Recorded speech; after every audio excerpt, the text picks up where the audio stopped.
Y ahora sí está grabando, ¿no? Bueno, entonces,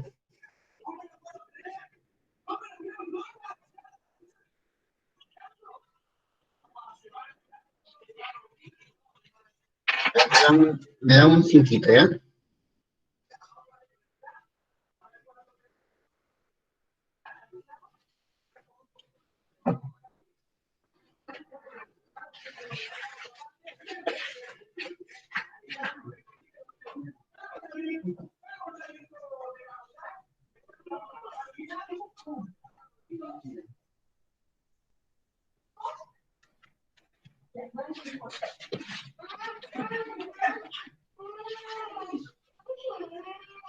Ya, entonces, una vez que se analizan todos los hechos detectados en campo, ¿no es cierto? Y se pide información tanto al administrado, a otra dirección de UEFA y a otra institución del Estado, con toda esa información se elabora el informe de supervisión.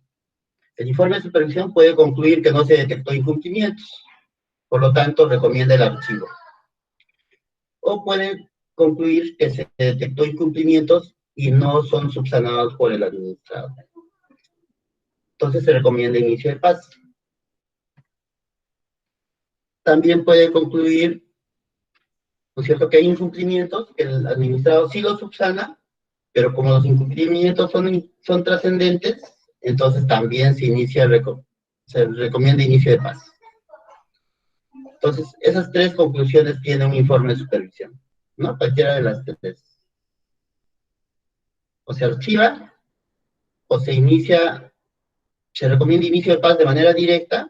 ¿Por qué? Porque el administrado no ha subsanado algunas observaciones, o de lo contrario, sí ha subsanado, pero como los incumplimientos son trascendentes, igual se le recomienda inicio de paz, ¿no?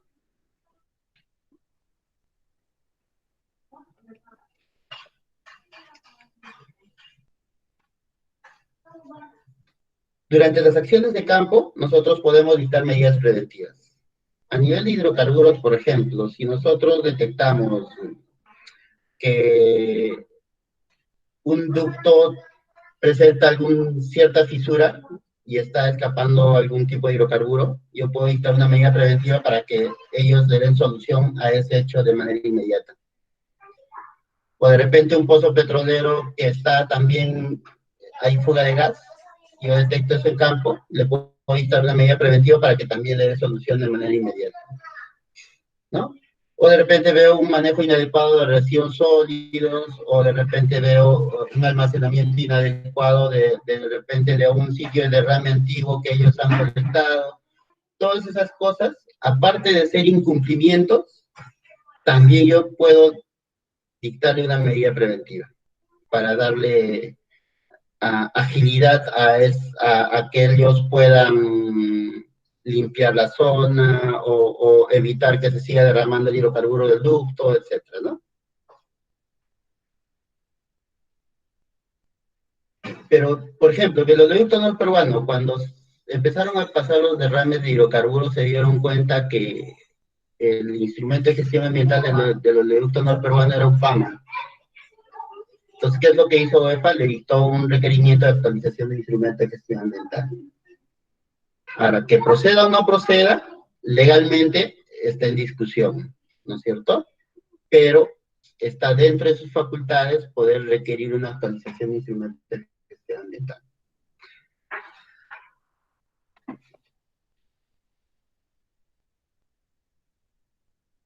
Y esta es la más importante de todo el proceso, ¿no?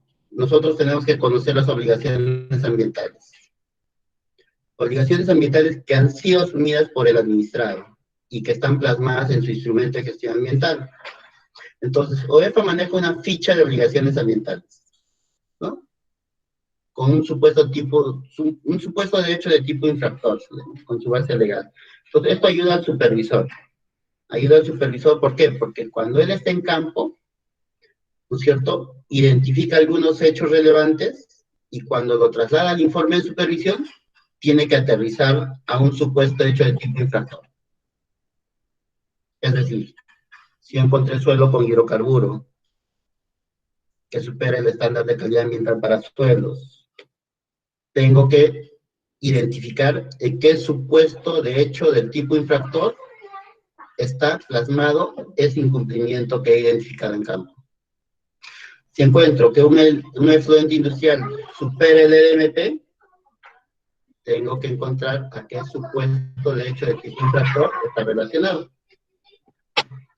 Y así, para cada tipo de incumplimiento detectado en campo, ¿no? Pero todos aterrizan a un supuesto hecho de tipo infractor. Por ejemplo, tenemos para el informe ambiental anual. Es un supuesto hecho de tipo infractor no presentar el informe ambiental, ¿no? Sobre el cumplimiento de la normativa ambiental durante el ejercicio anterior del plazo establecido. Es decir, el administrado está obligado a presentar un informe ambiental de manera anual. Y si yo no presenté este año, automáticamente ya es un incumplimiento. Y ese incumplimiento yo lo puedo detectar con una supervisión de gabinete, ¿no?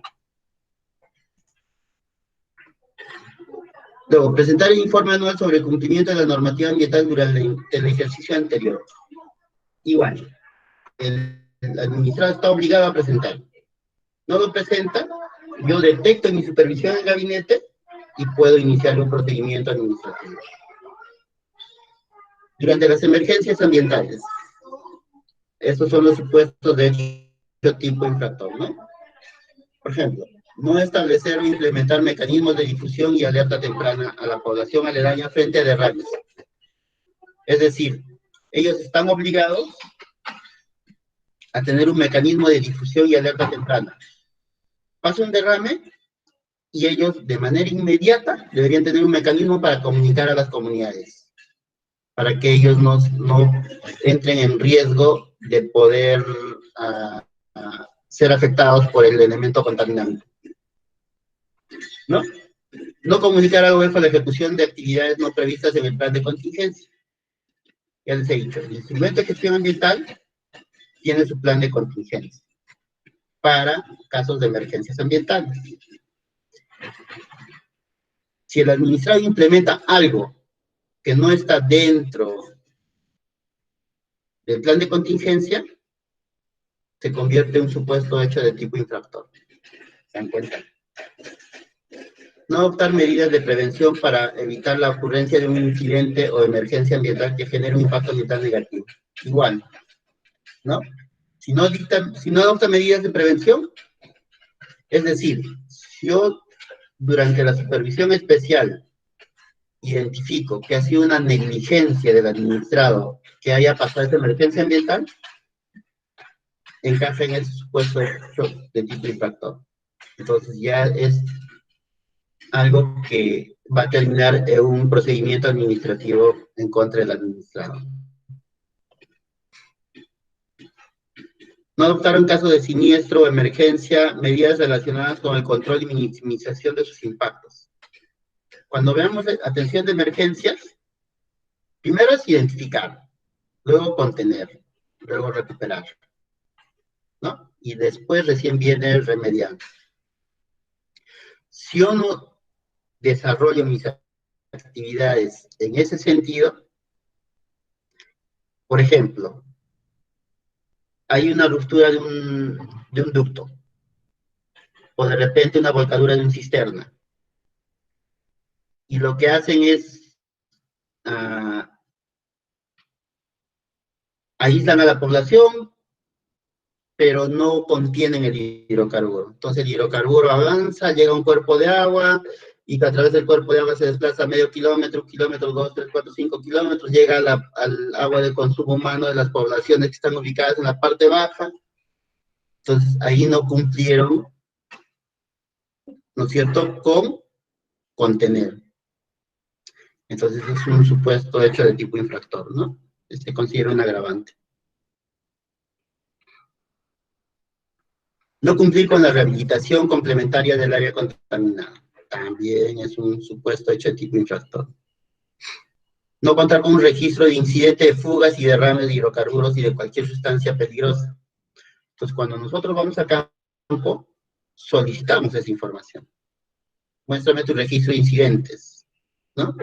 Y las empresas tienen que tener su registro de incidentes. De lo contrario, no estarían cumpliendo con ese compromiso. No cumplir con presentar el registro de incidentes o presentarlo fuera del plazo. Emergencias ambientales, 24 horas, ¿no? El informe preliminar. Y luego viene otro informe. Y así, presentar tu cronograma de trabajo y todo eso. Tiene sus plazos establecidos en el reglamento. Entonces, si yo no cumplo con los plazos establecidos en el reglamento, automáticamente estoy incumpliendo un compromiso asumido. No cumplir con el manejo de sitios contaminados generados por incidentes y o emergencias, ¿no? ¿Cómo es el manejo de un sitio contaminado? Generado por incidentes. Está hablando de emergencias ambientales, ¿no? Entonces, la empresa, ¿qué es lo que hace? Identifica el foco, ¿no es cierto? Contiene, recupera. Y luego viene una etapa de remediación.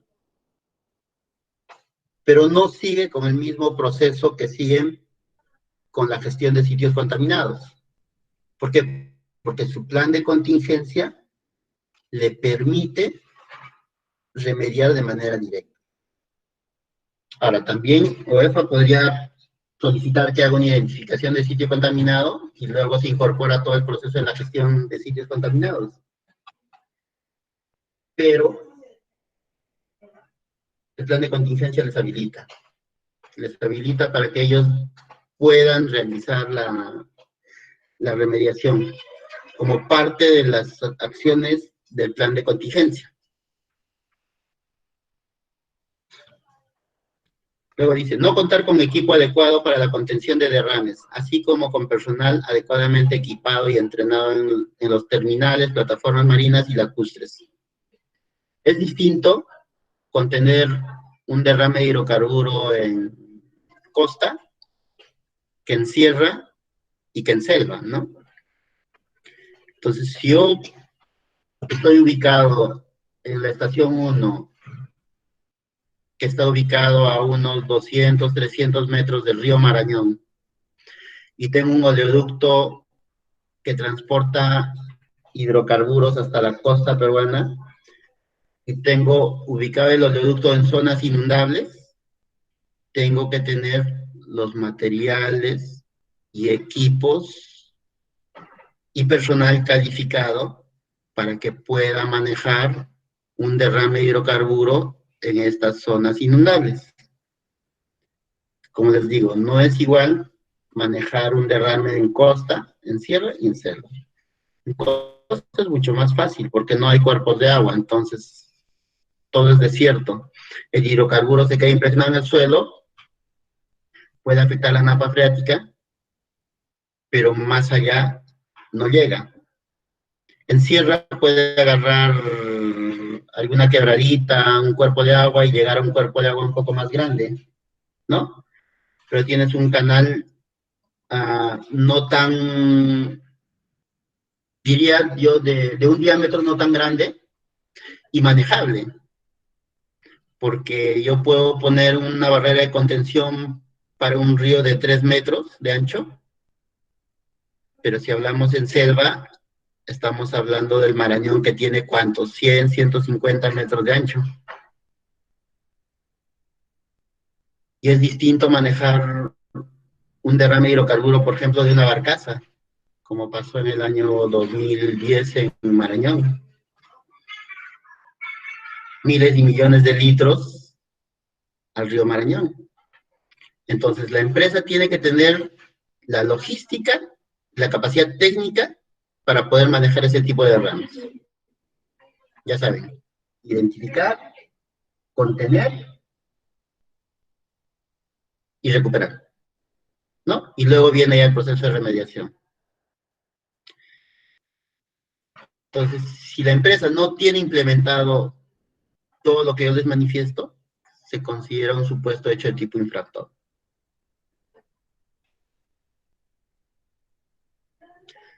Llevar a cabo por parte del titular, su personal, sus contratistas y el personal de estos actividades de caza, pesca y recolección de especies de flora y fauna silvestre, ¿no?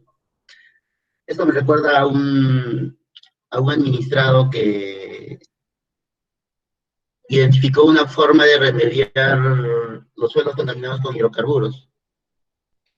Y se trajo una especie de plantita. Yo no soy botánico, no sé el nombre científico, la verdad. Pero lo que ellos hicieron es introducir una especie exótica que tenía la capacidad de poder absorber en su superficie el hidrocarburo. Entonces ellos sembraron esta especie de vegetal y cada cierto tiempo lo recolectaban. Y era una forma de recuperación del hidrocarburo. Pero ¿qué es lo que pasa? Era una especie exótica. Es selva, zona inundable, lluvias torrenciales. Entonces, ¿qué? La especie ha ido migrando más allá de las zonas contaminadas y se convirtió como una especie de plaga, ¿no? Entonces, eso también está considerado como un hecho infractor.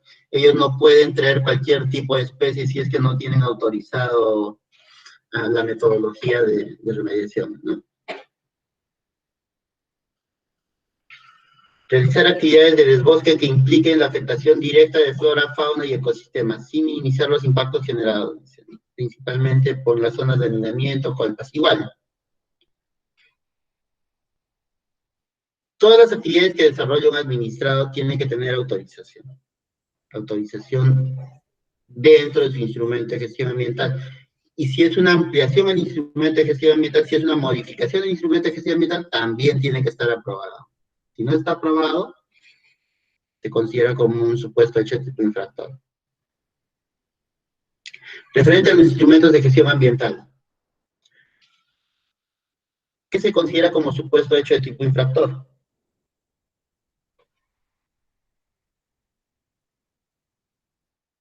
No informar sobre la suspensión temporal de actividades, ¿no? Es decir, si yo voy a declararme en fuerza mayor, tengo que informar. Tengo que informar a MINEN, tengo que informar a Petroperú, tengo que informar a OEFA, o Sinermin. No presentar ante la autoridad certificadora el plan de abandono parcial, cuando la OEFA lo disponga. O sea, si OEFA dispone que tú debes presentar un plan de abandono parcial, tienes que presentarlo. ¿Por qué? Porque está en sus facultades de poder solicitártelo. No presentar el plan de abandono parcial cuando el titular haya dejado de operar parte de un lote o una instalación. También, porque ya te lo dice el reglamento de protección ambiental. Eso está establecido ya en la ley, ¿no?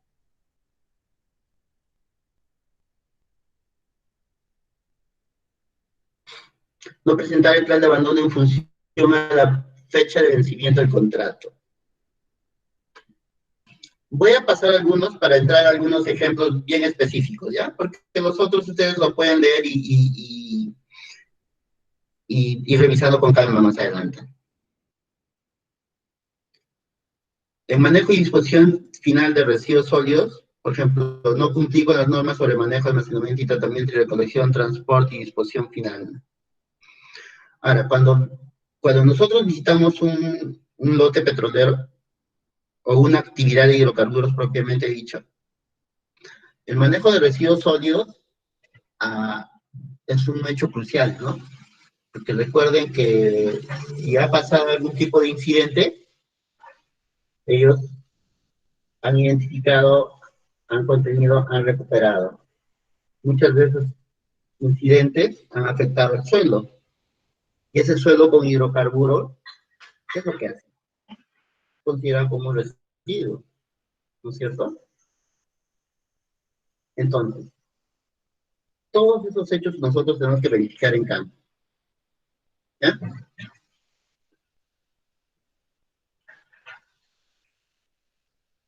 En perforación de pozos exploratorios y de desarrollo. No cumplir con comunicar la culminación de actividades de perforación de pozos o en el cambio de condición de pozo, ¿no? O sea, nosotros tenemos que informar cada actividad que voy a desarrollar un pozo petrolero, tiene una autorización específica. Ahora, la autorización no la da OEFA. A OEFA se le comunica, ¿para qué? para que OEFA pueda verificar los compromisos que ellos van a asumir en cada tipo de instrumento de gestión ambiental. Si yo voy a perforar un pozo, tengo mi estudio de impacto ambiental de perforación de pozo. Entonces, OEFA tiene que supervisar lo que yo me estoy comprometiendo en ese día. Si yo voy a ampliar mi actividad operativa, voy a instalar una batería, un campamento, también OEFA tiene que verificar todos los compromisos que yo asumo en ese nuevo instrumento de gestión ambiental, sea cual sea. No cumplí con la rehabilitación del área donde se ha realizado el abandono permanente de un pozo, ¿no? O no cumplí con las condiciones para la construcción de plataformas de perforación en tierra. Todos esos son supuestos hechos de tipo infractor. No contar con pozos de perforación con membrana impermeable. Acá ya llegan al mucho más específico, ¿no? Por ejemplo, si yo voy a almacenar detritos de perforación, tengo que tener pozas que cumplan con las características para evitar que esos detritos puedan contaminar las aguas superficiales del suelo o las aguas subterráneas. No realizar la disposición final de lodos de perforación de acuerdo a lo establecido en el instrumento de gestión ambiental. Igual, ¿no es cierto? En selva, ¿qué es lo que hacen con los detritos de perforación? Son toneladas y toneladas de detritos de perforación, ¿no es cierto? Entonces, la empresa asume un compromiso. ¿Asume un compromiso para qué? Para que pueda tratar esos detritos de perforación. Los deshidratan, los separan, los tratan, y luego lo confinan, lo encapsulan. No realizar la disposición final de lodos de perforación de acuerdo a los objetivos, es lo que acabo de manifestarles, ¿no? No contar con un sistema para recolección de aguas residuales como productos químicos, lubricantes y combustibles. También es un hecho de cumplimiento.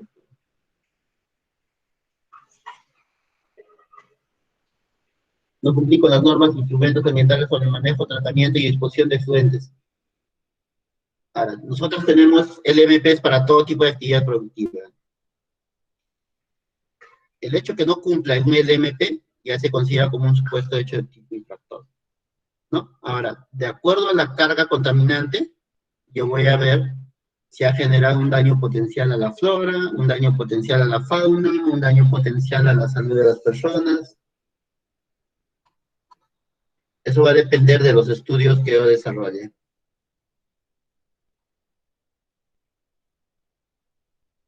No cumplí con el monitoreo en los puntos de control del efluente, ¿no? Están obligados a hacer un monitoreo continuo de sus efluentes. Y no solo de sus efluentes, porque también de sus emisiones. No presentar los informes de monitoreo en la forma.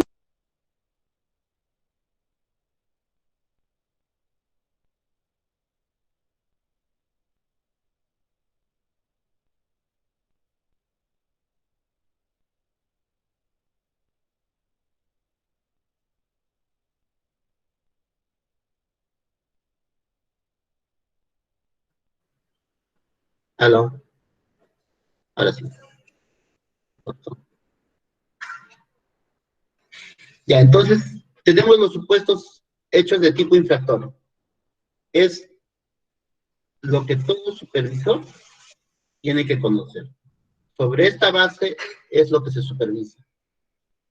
Sobre esta base es lo que yo voy a verificar todos los componentes que visiten una actividad productiva. Voy a ir a una actividad de exploración, tengo mi supuesto hecho de tipo infractor para la actividad de exploración, que son bien específicos, si se han dado cuenta. Por encima de eso está el marco legal general, ¿no es cierto? Pero que todos al final terminan aterrizando a un supuesto hecho de tipo infractor. Ya les he puesto algunos ejemplos. En exploración, un manejo inadecuado de detritos de perforación. ¿Cómo yo me doy cuenta que hay un manejo inadecuado de detritos de perforación? Si yo en una plataforma de perforación hago un monitoreo de suelo y encuentro varios por encima del estándar de calidad ambiental para zonas con marítimas. Eso se considera un supuesto hecho de tipo infractor. ¿Por qué? Porque yo automáticamente me voy a ir a esa matriz en la parte de exploración y ahí el supuesto de este tipo de infractores no manejar adecuadamente los delitos de perforación, ¿no? Entonces, el supervisor tiene que amarrar todos los hallazgos o todos los hechos que identifique en campo a un supuesto de este tipo de infractor. ¿Ya? Si encuentro una disposición inadecuada de residuos sólidos, me voy al supuesto de este tipo de infractor en la parte de residuos sólidos.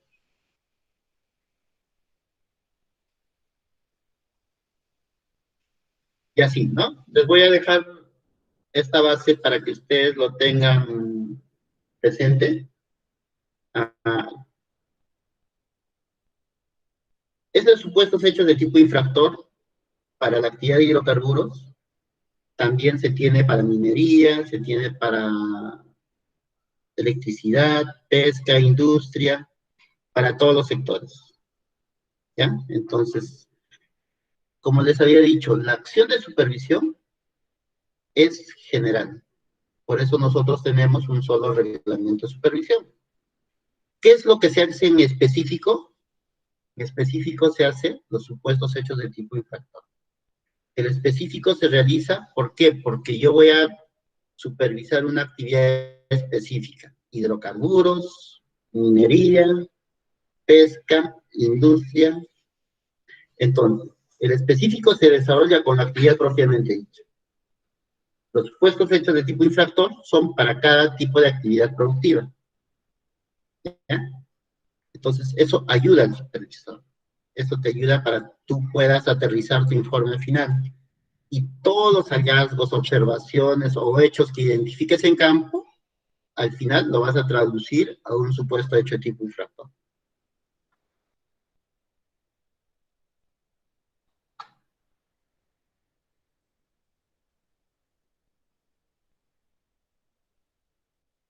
Entonces ahora nos vamos a la parte de atención de emergencias ambientales, que de una u otra manera uh, es el camino que sigue para cualquier tipo de actividad también.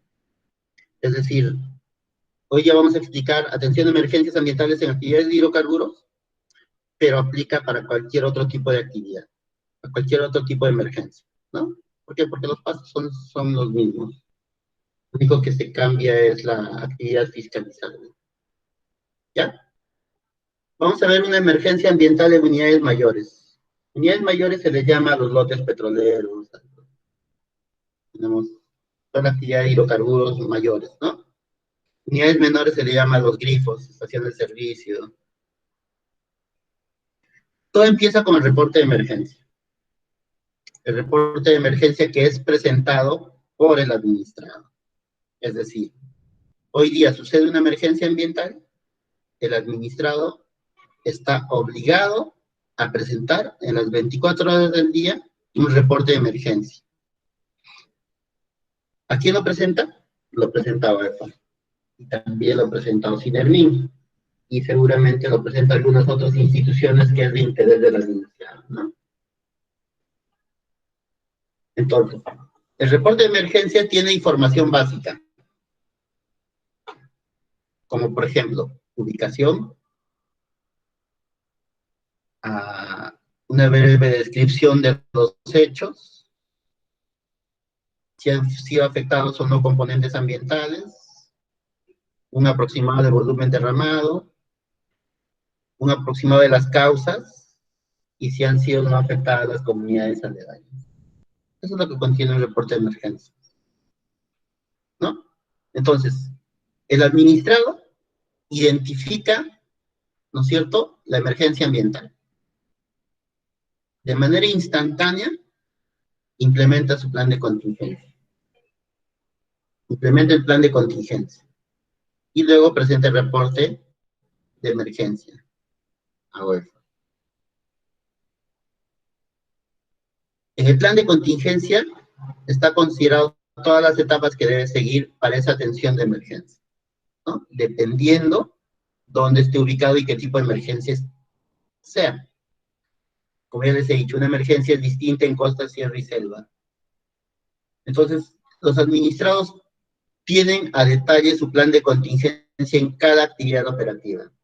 Es más, en cada plataforma, en cada batería, tienen detallado. ¿Por qué? Porque también la situación que se puede presentar en una batería con un pozo es distinta.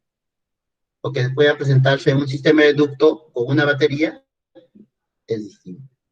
Entonces ellos tienen procedimientos para cada tipo de zona. Entonces, el reporte de emergencia ingresa a UEFA, ¿no es cierto? Y automáticamente se activa la supervisión especial.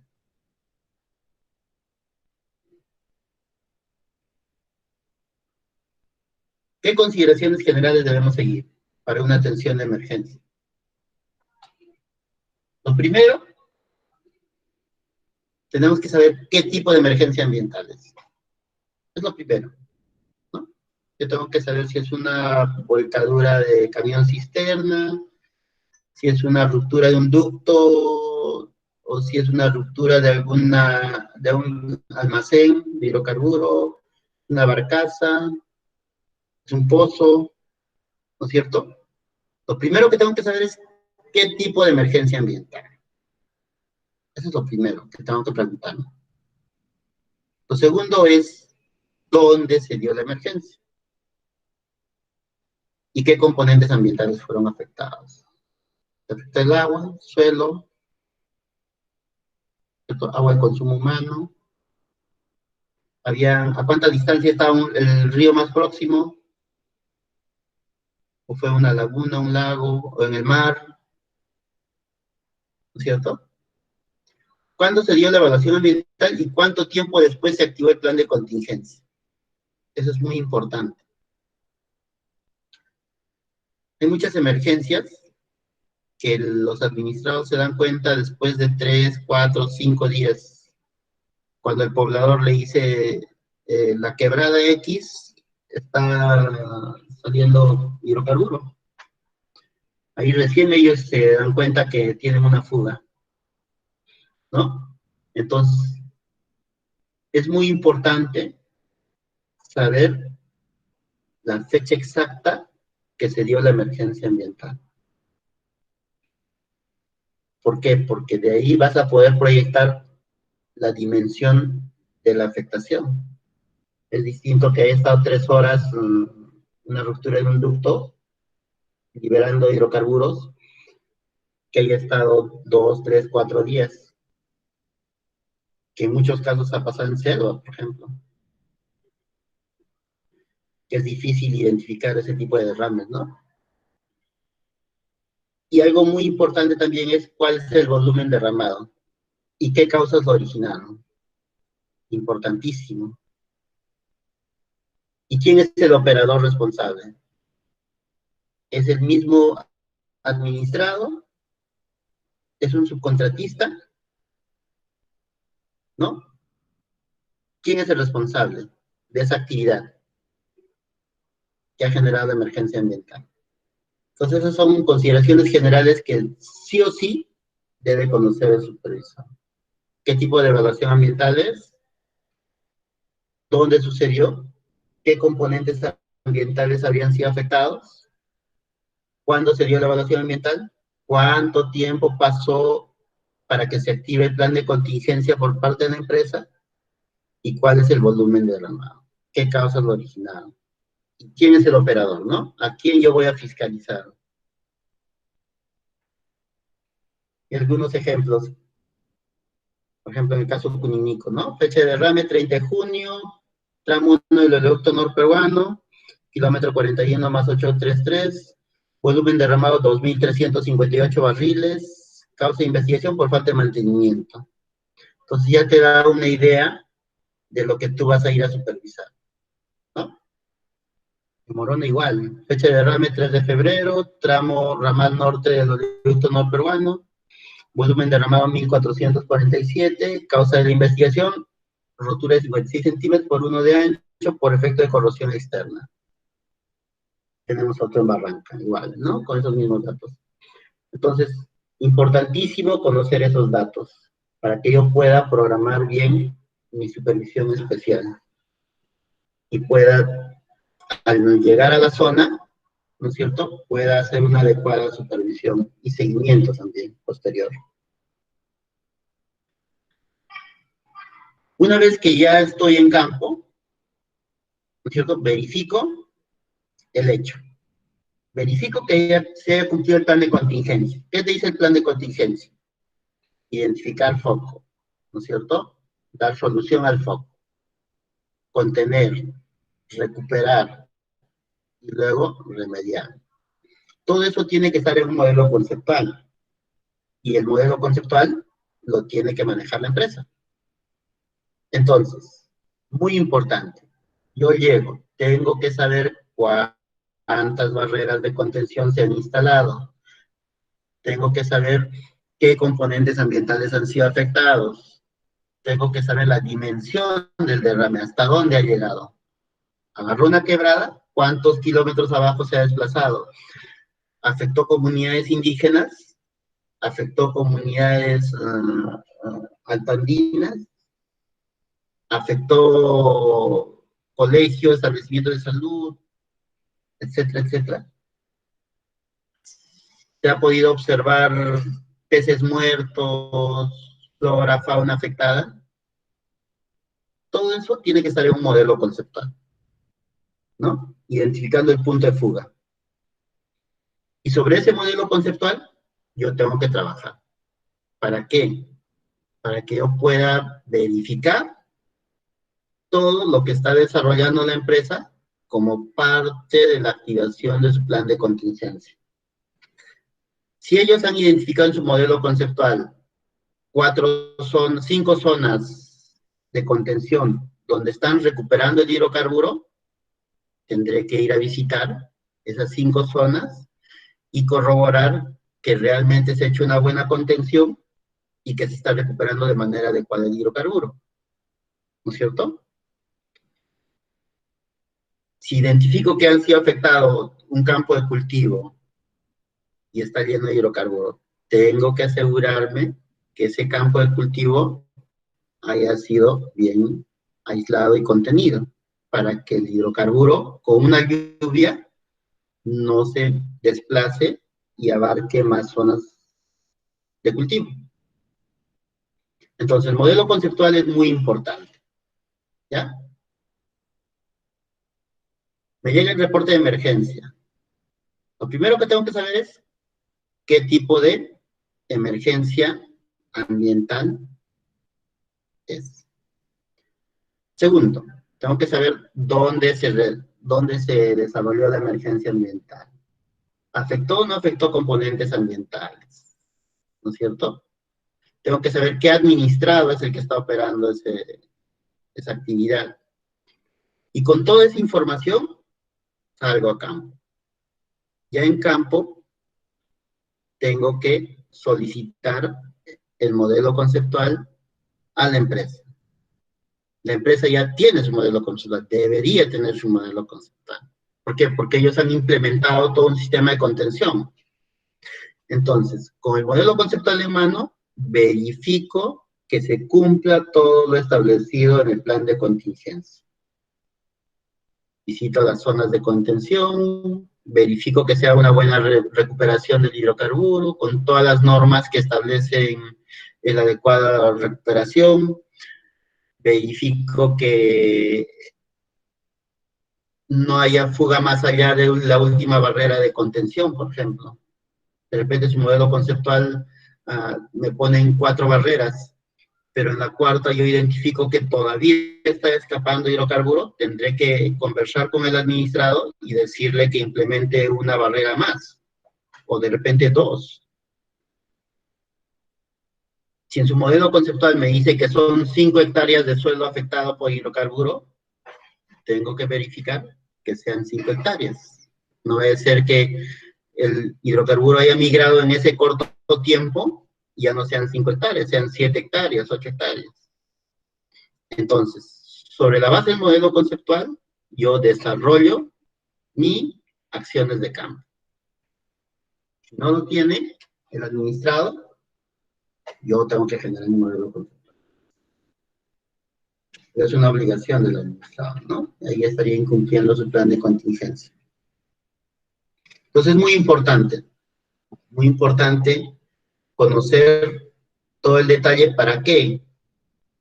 Para que nosotros podamos hacer una buena supervisión. En el modelo conceptual debería estar el punto de acopio de todo el residuo que se está recuperando. Debería estar identificado las rutas de paso de los trabajadores. Si se van a desplazar por embarcación, debería estar identificado por dónde se van a desplazar los trabajadores por embarcación, ¿no? Todas esas consideraciones. Acá tenemos otro modelo conceptual, ¿no? A manera de croquis. El derrame, identifican, contienen, recuperan, y todo el modelo conceptual, ¿no? ¿Qué quebradas habrían sido afectadas? Y hasta dónde habrían llegado. Eso es muy importante, porque de lo contrario, ¿cómo nosotros hacemos seguimiento a una buena remediación?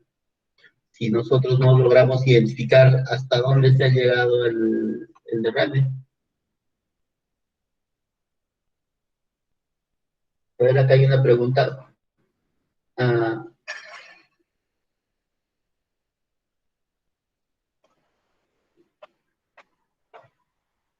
ya le respondió ya. Gracias. Entonces, el modelo conceptual es muy importante, ¿no es cierto?, para una buena gestión de la emergencia. No solamente para UEFA, para el propio administrado. Los administrados trabajan con su modelo conceptual. ¿Por qué? Porque ellos son los que están recuperando, están remediando, ¿no? Entonces ellos son los que mejor manejan. Entonces, ya les dije, emergencia ambiental, plan de contingencia, identificar el foco y reparar. Lo primero que tienen que hacer es identificar. Yo identifico dónde está el foco que está generando la emergencia ambiental. Y luego, ¿qué hago? Tengo que darle solución a ese foco, tengo que repararlo.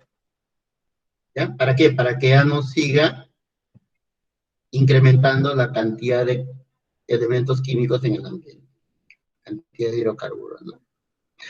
Y luego, ¿qué tengo que hacer? Tengo que determinar la extensión real de la afectación por la emergencia ambiental. ¿Cómo lo voy a desarrollar?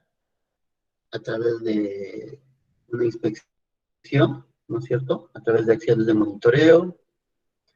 Como el hidrocarburo es visual al momento del derrame, se utilizan aerofotografía con drones y te determina la extensión real, ¿no es cierto?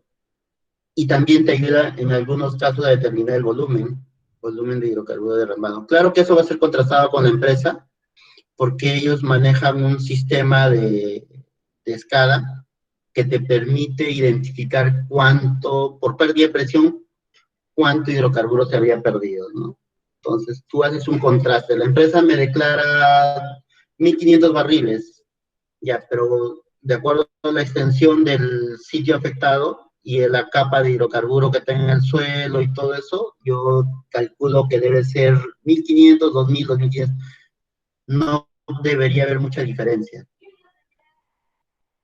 pero te ayuda a contrastar lo que la empresa te va a declarar. Entonces es muy importante saber la extensión y el volumen, ¿no? La contención y recuperación. Emergencia suscitada, se implementa el plan de contingencia, se contiene y se tiene que recuperar. Se tiene que recuperar. Todo lo que se pueda. Se tiene que recuperar. ¿Ya? ¿Por qué? Porque si hablamos en selva, que son las lluvias torrenciales, si tú no logras recuperar ese hidrocarburo, tu área impactada se va a duplicar en menos de 24 horas por las condiciones climáticas, ¿no? En costa es un poco más manejable, porque no tienes las condiciones climáticas que tienes en selva. Pero en costa, ¿qué es lo que pasa? El hidrocarburo es más liviano y el suelo es más, es arenoso. Entonces ahí hay un riesgo de afectación a la capa freática. Todo el hidrocarburo es más liviano. El hidrocarburo de selva es pesado. es pesado. En cambio, el de costa es liviano. Entonces, si en costa tú no lo contienes, no lo recuperas y permites que el hidrocarburo avance más allá de lo que debería ir, entonces vas a tener más área afectada, pero no a nivel del suelo, sino a nivel de agua subterránea. Y remediar la napa freática es bien complicada, ¿no? Es mucho más complicada que el agua superficial y que el suelo.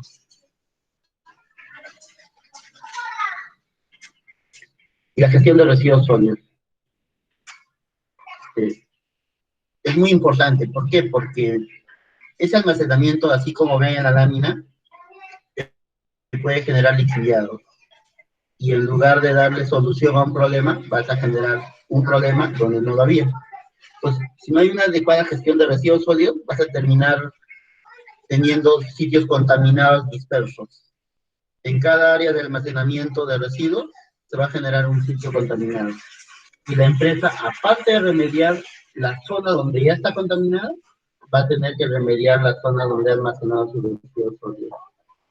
Entonces ahí es muy importante la gestión de residuos sólidos, importantísimo. Entonces cuando uno va a una atención de emergencia ambiental, tiene que verificar sí o sí el área de almacenamiento de residuos y verificar que cumpla con todas las condiciones. Porque como les digo, el residuo así en bolsa genera lixiviado, entonces te puede generar otro problema y más sitios contaminados dispersos en toda la zona de la emergencia. Y el seguimiento de las acciones de remediación, ¿no? Ya la empresa identificó el foco, ha contenido, ha recuperado el hidrocarburo, ¿no? Pero todavía quedan trazas, o de repente queda suelo afectado con hidrocarburos o el sedimento. Y ahí ya llega la siguiente etapa, que es la remediación. Entonces ahí la empresa tiene que presentar una metodología de remediación de tal manera que tú puedas verificar el cumplimiento de esa metodología. De muchas metodologías, ¿no? Ya no la voy a tocar porque no es el tema, pero el supervisor tiene que tener la capacidad de poder hacer seguimiento a la remediación, viendo qué tipo de remediación está aplicando la empresa. Ahora, muchas veces el supervisor ha cuestionado las acciones de remediación. ¿Por qué? Porque de repente en campo ha identificado que la metodología que estaban aplicando no era la adecuada. Recuerden que el plan de contingencia no necesita autorización para presentar un plan de rehabilitación, que es distinto en la gestión de sitios contaminados, es distinto. Acá, la remediación se va directa. Identifico el foco, contengo, recupero, y luego remedio. En cambio, una gestión normal de sitios contaminados, yo tengo que identificar como sitio contaminado. Luego presentar un plan de descontaminación, que tiene que ser aprobado por el MINEM. Y luego, una vez que sea aprobado mi plan de descontaminación, recién yo desarrollo mis acciones de remediación. Y ese instrumento es trasladado a OEFA, ¿para qué? Para que OEFA verifique que yo haga una buena remediación. Que la gestión de sitios contaminados es muy distinta a la aplicación en plan de contingencia. A la empresa les obvia esa etapa de presentar para su aprobación. ¿Por qué? Porque es una situación de emergencia, ¿no?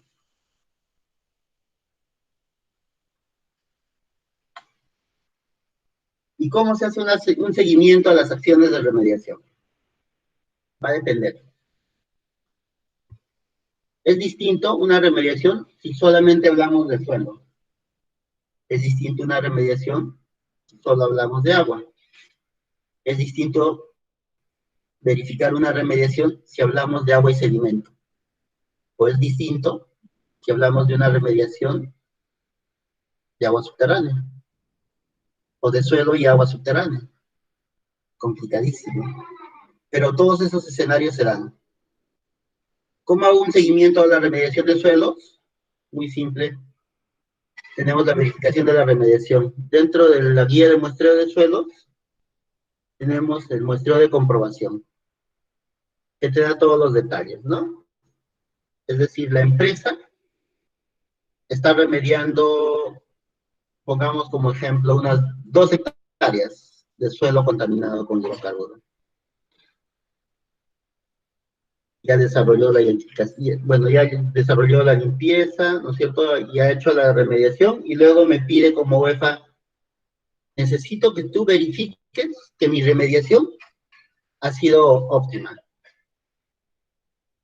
para que yo ya pueda liberarme de esta emergencia. Entonces UEFA lo que tiene que hacer es desplaza a sus profesionales, verifica todo el proceso de la remediación, ¿no es cierto? El área de residuos, verifica el campamento, verifica toda la zona donde se ha declarado, se ha desarrollado la emergencia ambiental, y luego toma muestras de suelo para verificar si se ha cumplido o no con la remediación. El número de muestras a tomar y la distribución ya te las da la guía de muestreo de suelos. Entonces, lo único que hay que hacer es hay que seguir la guía de muestreo de suelos, un muestreo de comprobación. Eso es para el caso de suelos, ¿no? Ahora, algunos administrados presentaron un valor límite objetivo. Es decir, si se presenta una emergencia ambiental ahorita, OEFA compara con el estándar de calidad ambiental para suelos. Es decir, yo te digo que tú has cumplido con tu remediación al hacer un muestreo de comprobación en la zona de derrame y comparar con el estándar de calidad ambiental para suelo. Si está por debajo del estándar de calidad ambiental del suelo, yo voy a dar a conocer que tú has cumplido con el proceso de remediación.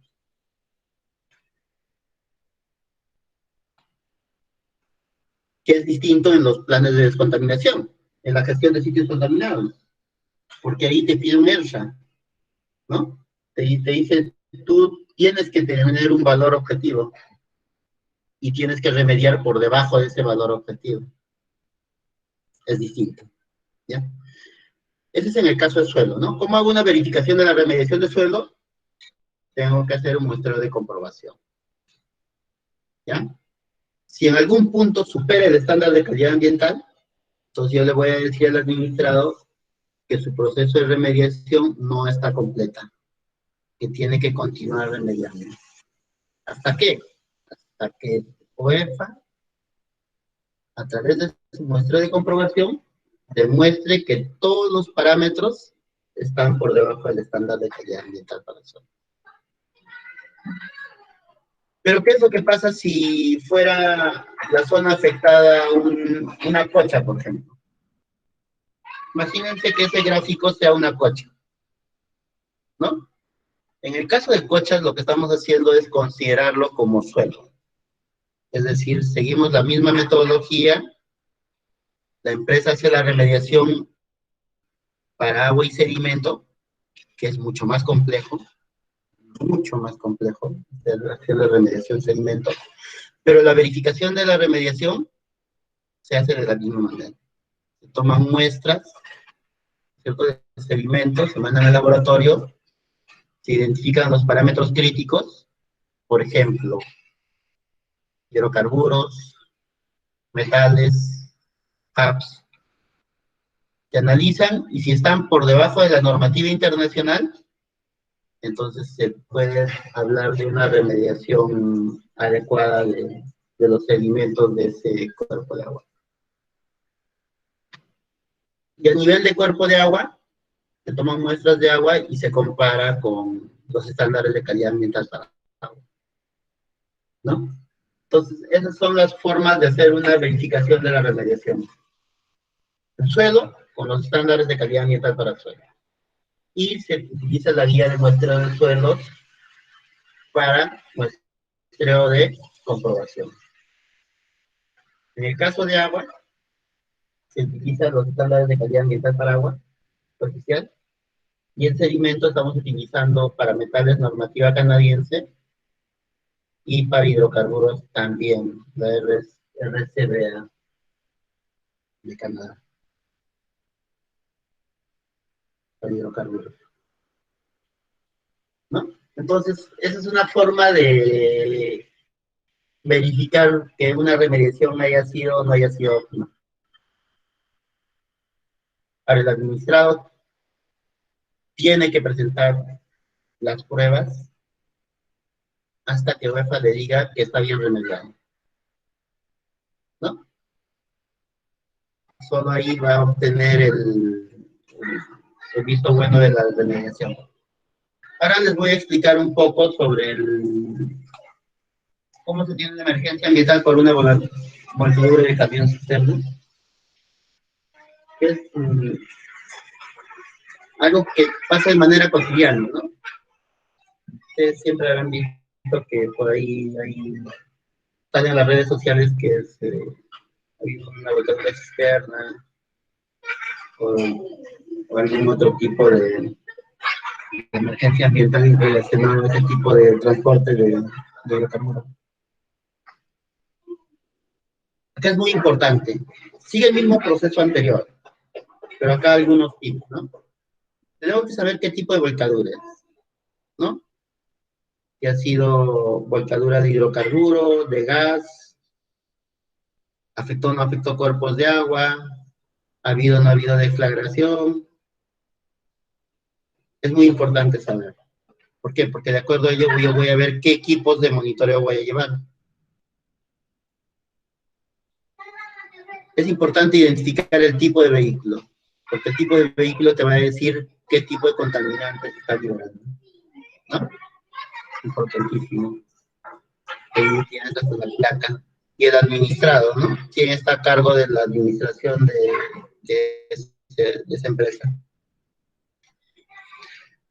Y la acción de supervisión, la misma que les expliqué anteriormente, ¿no? Tiene tres etapas: planificación, acción de supervisión, resultados. Llega el reporte de emergencia,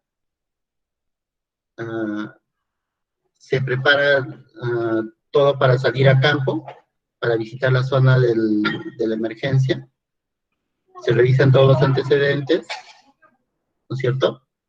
Y luego ya en campo se realiza la inspección de los hechos. Ahora, es muy importante saber de manera previa qué tipo de emergencia ambiental se ha dado, ¿no? Porque ustedes saben que los cisternas pueden transportar hidrocarburo, líquido, pueden...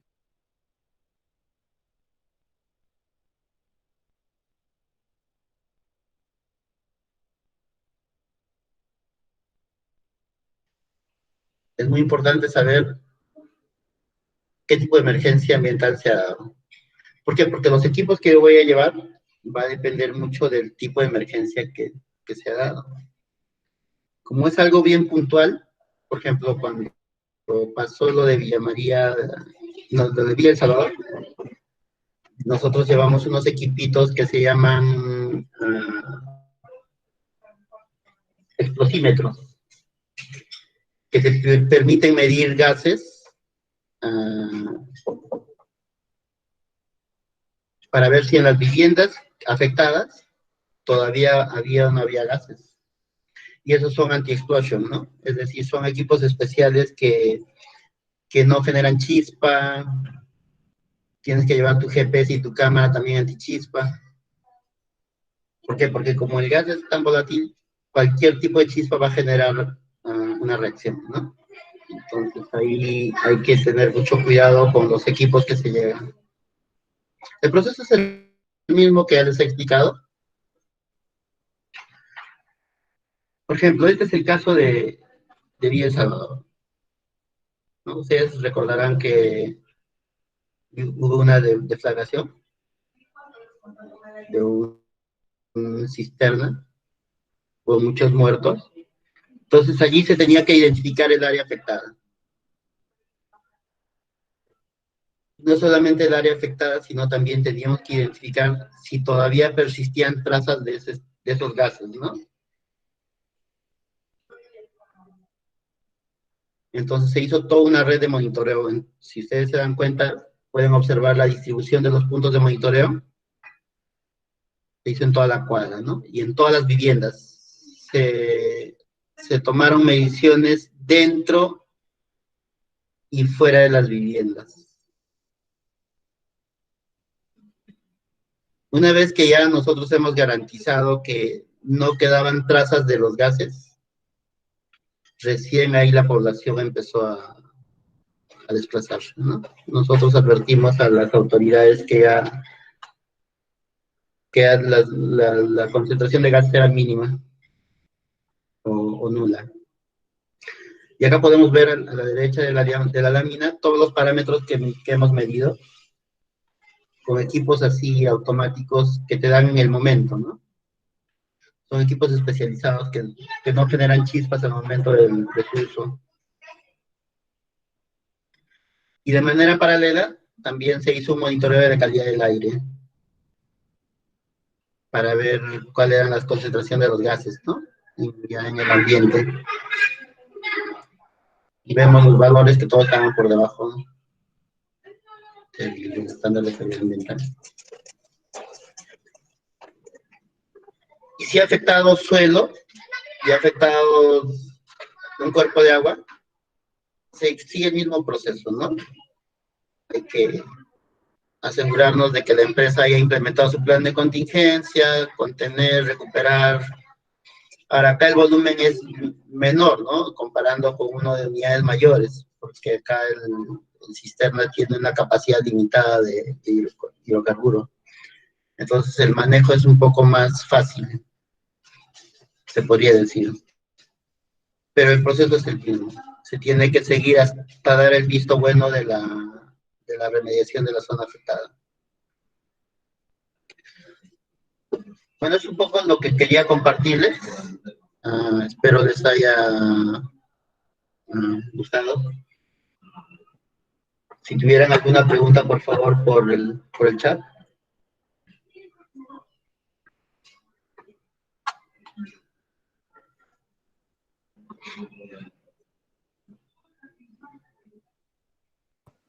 Bueno, gracias, la Francisco. Muy presentación la voy interesante a tu compartir presentación. con vos para que lo pueda compartir con todos ustedes.